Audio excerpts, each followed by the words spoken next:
Lyari gang war क्या है और इसका आगाज कब से हुआ? लियारी के डॉन शेरुल और दादुल से उजैर बलोच तक, इस कहानी में कौन से किरदार ने क्या किरदार अदा किया? सनसनी और तहलका खेज वाकयात से भरपूर स्टोरी भी आपको बताएंगे। लियारी, जिसे कभी फुटबॉल, साइकिल और बॉक्सिंग समेत दीगर खेल से मोहब्बत करने वालों की जमीन कहा जाता था, ये इलाका जुराइम का गढ़ कैसे बना? आइए आज की वीडियो का आगाज करते हैं, जो हॉलीवुड या बॉलीवुड की किसी फिल्म से भी ज्यादा सनसनीखेज स्टोरी है। ताज़ा तरीन खबरों और तबसरों के लिए हमें ज्वाइन कीजिए।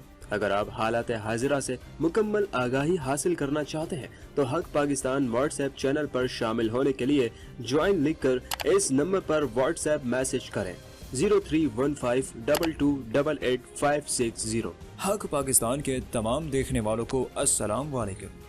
दोस्तों, हमारी कहानी लियारी की कहानी है, अब्दुल रहमान बलोच के गैंग की कहानी, बल्कि लियारी गैंग वॉर की कहानी। एक नहीं बल्कि कई नस्लों के दरमियान ताकत के हुसूल के लिए बेरहम कशमकश की कहानी। कराची के इलाके लियारी में जुराइम की कहानी कई दिहाई पुरानी है। यहाँ कभी शेरुल और दादुल का खौफ था तो इसकी तंगो तारीख गलियां अब्दुल रहमान डकैत, अरशद पप्पू, बाबा लाडला, उजैर बलोच और गफ्फार जिक्री के जुराइम की दास्तानों से भरी पड़ी है। लियारी की कदीम बस्ती, जहां कभी जिंदगी महंगी और मौत सस्ती थी। मंशियात का धंधा खुलेआम था। गैंगवार वालों ने लोगों का जीना हराम किया हुआ था। पीपल्स पार्टी का गढ़ समझा जाने वाला ये इलाका गुर्बत और पसमानदगी में सबसे आगे है। कई हुकूमतें आई और गईं, लेकिन लियारी की किस्मत ना बदली।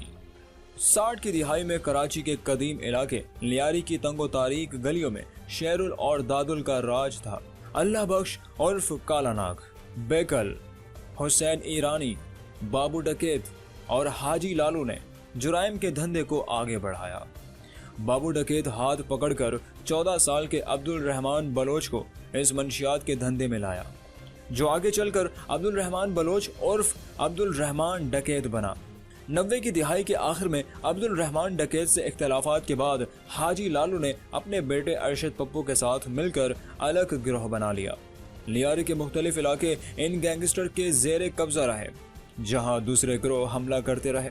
अब्दुल रहमान डकैत और फिर अरशद पप्पू की हलाकत के बाद लियारी गैंग वॉर ने एक और रुख इख्तियार कर लिया।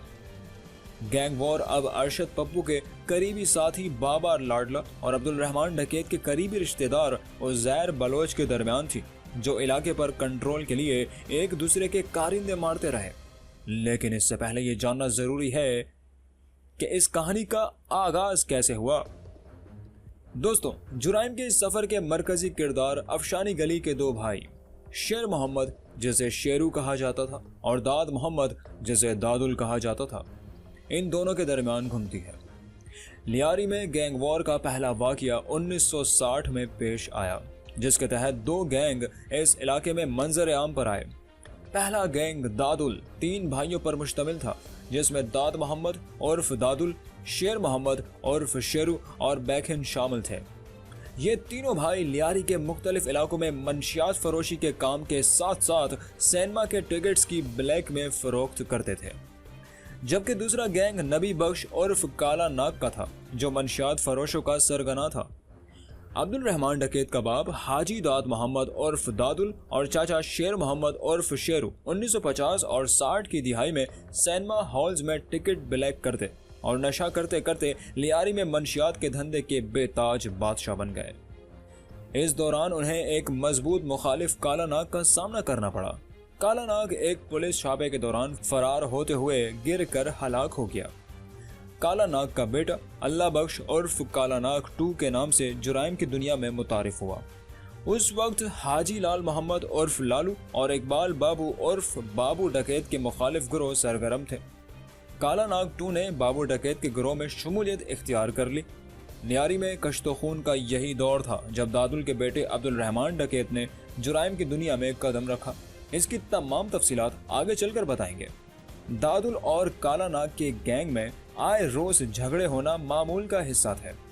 उनकी लड़ाइयों में बम اسلحہ گولہ بارود کا ہرگز استعمال نہیں کیا جاتا تھا، بلکہ یہ طاقت کے زور پر آپس میں لڑتے تھے۔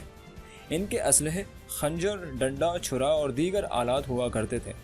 دونوں گینگ منشیات کی فروخت اور سینما کی بلیک میں ٹکٹ فروخت کرتے تھے۔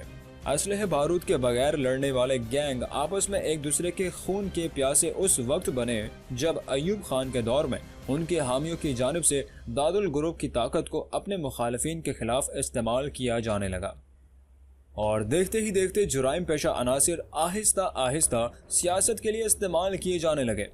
وقت کا پہیہ تیزی سے گھومتا رہا۔ چند ہی دن بعد کالا ناگ یعنی نبی بخش پولیس مقابلے میں مارا جاتا ہے۔ دادل کا ایک بھائی قتل ہو جاتا ہے، جبکہ دادل اور شیرو تمام تر جرائم چھوڑنے پر مجبور ہو جاتے ہیں، جس کے بعد 1964 میں بننے والی گینگ کا مکمل طور پر خاتمہ ہو جاتا ہے۔ نبی بخش کی وفات کے بعد اس کا بیٹا فضلو کالا ناگ 2 کے نام سے منظر عام پر آتا ہے اور بابو ڈکیت نامی آدمی سے مل کر ایک نیا گینگ بناتا ہے۔ بابو عرف اقبال ڈکیت کا خاندانی تعلق پولیس کے گھرانے سے ہوتا ہے۔ بابو ڈکیت کی جانب سے اپنا نیٹ ورک پورے لیاری میں ایسے پراسرار طریقے سے منظم کیا گیا کہ چند ہی روز میں اس کے گینگ سے بابا لاڈلا، عبد الجبار عرف جینگو اور شیراز کامریڈ نامی کئی گینگسٹر جرائم کی دنیا میں بھیانک روپ لے کر سامنے آئے، اور دیکھتے ہی دیکھتے لیاری کے علاقے کلاکوٹ اور ریکسن لائن کے علاقوں میں بابو ڈکیت اور کالا ناگ 2 کا سکہ چلنے لگتا ہے، اور دوسری جانب لیاری کے دوسرے علاقوں جہان آباد، شیرشاہ اور لیاری ندی کی دوسری طرف لال محمد عرف لالو، جس کا تعلق دادل گینگ سے تھا، آہستہ آہستہ سرگرم ہونے لگتے ہیں۔ لالو کا شمار کالا ناگ یعنی نبی بخش کے مخالفین میں ہوتا تھا۔ لالو چند ہی روز میں داد محمد عرف داد کے بیٹے عبد الرحمان ڈکیت کو جرائم کی دنیا میں لانے میں کامیاب ہو جاتا ہے، اور پھر کچھ ہی عرصے میں عبد الرحمان ڈکیت جرائم کی دنیا کا بے تاج بادشاہ بن جاتا ہے۔ عبد الرحمان کے باپ داد محمد کے حمایتی اس کی صف میں شامل ہوتے ہیں، اور اس کا شمار لیاری کی طاقتور ترین شخصیات میں ہونے لگتا ہے۔ افغان جنگ کے بعد آنے والے کلاشنکوف نے گینگوار کی شکل ہی بدل کر رکھ دی تھی، جس کے بعد منشیات فروشی، اغوا برائے تاوان، ٹارگٹ کلنگ اور اس جیسے اور دوسرے جرائم میں ہوش ربا اضافہ ہونے لگتا ہے۔ کچھ عرصے بعد کالا ناگ 2 یعنی فضلو بھی اپنے باپ کی طرح پولیس مقابلے میں مارا جاتا ہے۔ بابو ڈکیت کے تیار کیے گئے لڑکے اپنے اپنے علاقوں میں گینگ چلانے لگتے ہیں، جس میں استاد تاجو دریاباد، شیراز کامریڈ لی مارکیٹ، بس اڈے، جبکہ راشد ریکھا بغدادی کے علاقے پر قابض ہو جاتے ہیں۔ بعد ازاں بابو ڈکیت بھی اپنے مخالفین کی جانب سے فائرنگ کے واقعے میں مارا جاتا ہے، جس کے بعد لیاری کا پورا اقتدار عبد الرحمان ڈکیت اور لال محمد عرف لالو کے ہاتھوں میں آ جاتا ہے۔ عبد الرحمان ڈکیت کے نام کی سیاہی پورے لیاری میں پھیلتی چلی جاتی ہے۔ عبد الرحمان ڈکیت نے لیاری میں اپنا راج کیسے قائم کیا اور یہ لیاری گینگ وار کا بے تاج بادشاہ کیسے بنا؟ عبد الرحمان بلوچ نے اپنے باپ کی موت کا بدلہ کیسے لیا؟